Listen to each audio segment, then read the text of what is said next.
Exodus 18. When Jethro, the priest of Midian, Moses' father-in-law, heard of all that God had done for Moses and for Israel his people, and that the Lord had brought Israel out of Egypt, then Jethro, Moses' father-in-law, took Zipporah, Moses' wife, after he had sent her back, and her 2 sons, of which the name of the one was Gershom, for he said, I have been an alien in a strange land, and the name of the other was Eleazar, for the God of my father, said he, was mine help, and delivered me from the sword of Pharaoh. And Jethro, Moses' father-in-law, came with his sons and his wife unto Moses into the wilderness, where he encamped at the mount of God. And he said unto Moses, I, thy father-in-law Jethro, am come unto thee, and thy wife, and her 2 sons with her.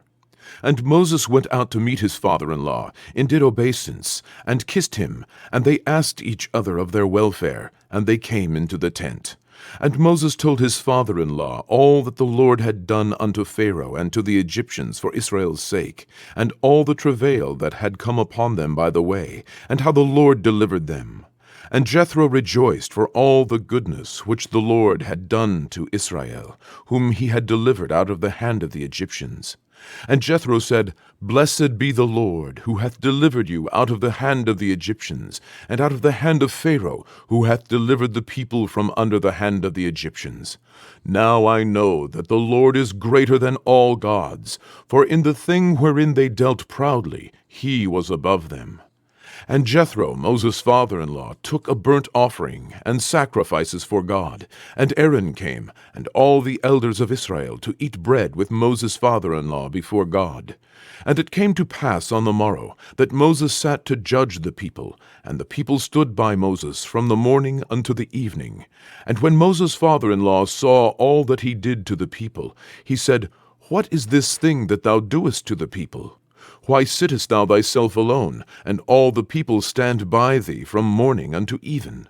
And Moses said unto his father-in-law, Because the people come unto me to inquire of God.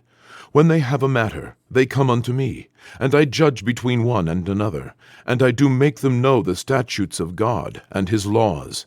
And Moses' father-in-law said unto him, The thing that thou doest is not good. Thou wilt surely wear away, both thou and this people that is with thee. For this thing is too heavy for thee. Thou art not able to perform it thyself alone. Hearken now unto my voice. I will give thee counsel, and God shall be with thee. Be thou for the people to Godward, that thou mayest bring the causes unto God.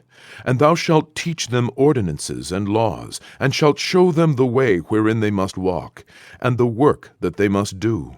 Moreover, thou shalt provide out of all the people able men, such as fear God, men of truth, hating covetousness, and place such over them to be rulers of thousands, and rulers of hundreds, rulers of 50s, and rulers of 10s.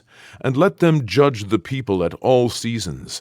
And it shall be, that every great matter they shall bring unto thee, but every small matter they shall judge. So shall it be easier for thyself, and they shall bear the burden with thee. If thou shalt do this thing, and God command thee so, then thou shalt be able to endure, and all this people shall also go to their place in peace. So Moses hearkened to the voice of his father-in-law, and did all that he had said. And Moses chose able men out of all Israel, and made them heads over the people, rulers of thousands, rulers of hundreds, rulers of 50s, and rulers of 10s. And they judged the people at all seasons. The hard causes they brought unto Moses, but every small matter they judged themselves. And Moses let his father-in-law depart, and he went his way into his own land.